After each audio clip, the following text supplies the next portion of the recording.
Employment has risen to pre-pandemic levels, and that is really, really, really good news. And while variable rates rising are still a long way out, that means that fixed rates are almost certain to rise in the coming week. I'm going to talk about what it all means, where we're at and where we're going, and what it means for quantitative easing with the Bank of Canada and their October decision.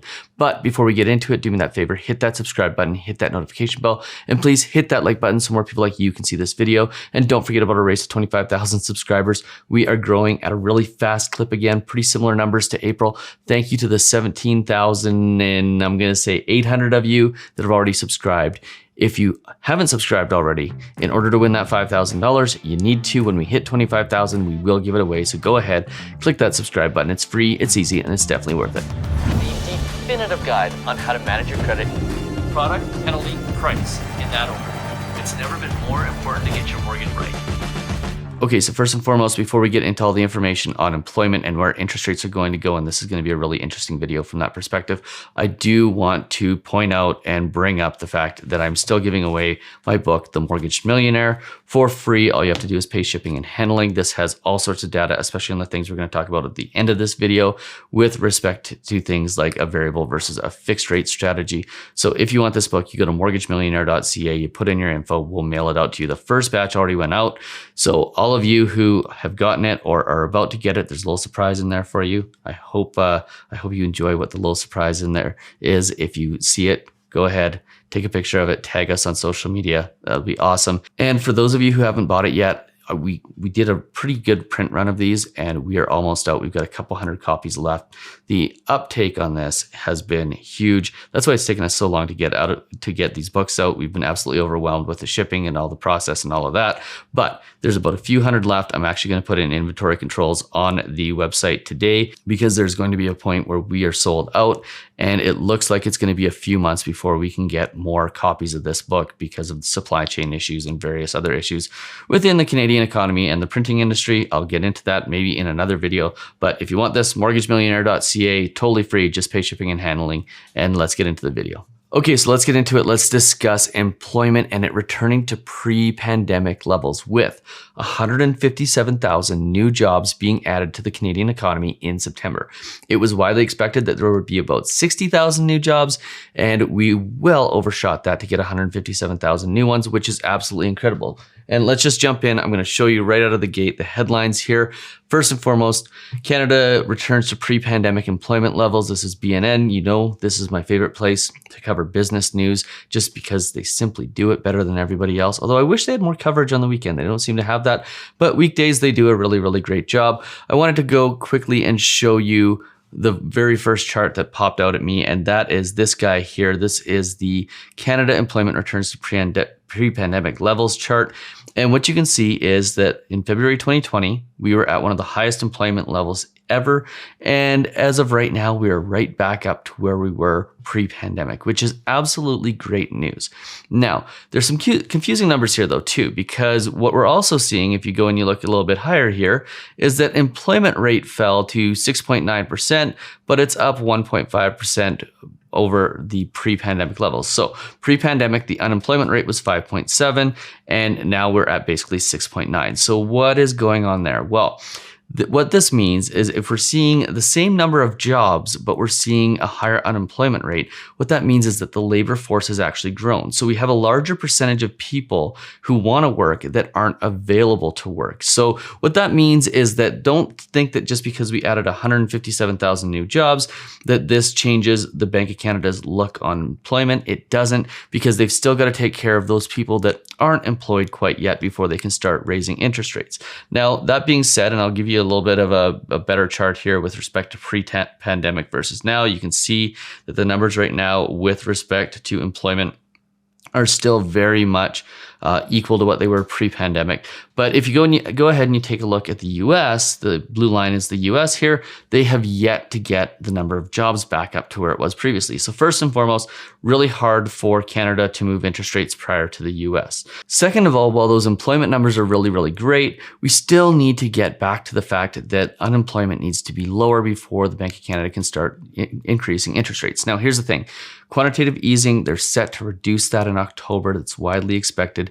This employment data is pretty much going to guarantee that they're going to scale back quantitative easing. So in other words, they're going to buy less bonds. And what that is going to lead to is that is going to lead to higher interest rates. This is the 5-year Canada government bond yield. I'm going to zoom it out because it's really hard to see there for some reason. And what you can take a look at here is the actual bond yields. And remember, 5-year fixed mortgages are priced off of 5-year bonds. What you can see is that today we had almost 0.1% of a rate increase, meaning that we're probably going to see 5-year fixed rates increase probably next week, probably from 2.29 up to 2.39 on the high scale. Now, that being said, variable rates are probably going to remain low at least until the end of next year. There's still some issues around inflation, deflation, and really what's going to happen in the economy. The Bank of Canada came out this week and they said that they are expecting that it's going to take longer for inflation to taper down due to supply chain issues. And all of that means that we're probably going to see lower variable rates for longer. Although if employment data continues to overwhelm and exceed what we expected, and we get a really great Christmas and so on and so forth, then what we're likely going to see is higher interest rates a little bit sooner. Now, on the other side of that, this is normal. Things like positive economic data are things that we expect to see on a regular basis, especially when we're coming out of a recessionary period. And when things like positive data happen, we see spikes in interest rates and spikes in bond yields. And then what we see is not much happening for a few months and those rates come back down. We saw this in July and August where we saw bond market yields go up and then we saw them come back down. Unfortunately, the banks didn't follow with their 5-year fixed rates, but eventually what ends up happening is those rates spike and then they come back down to pretty much where they were at previously, and then they spike and then they come back down. And eventually the long-term curve tends to be very slow and long to get to increased interest rates, especially in a low interest rate environment. And that's what we're seeing. We're going to see positive economic data. We're going to see increases in 5-year fixed rates and bond yields.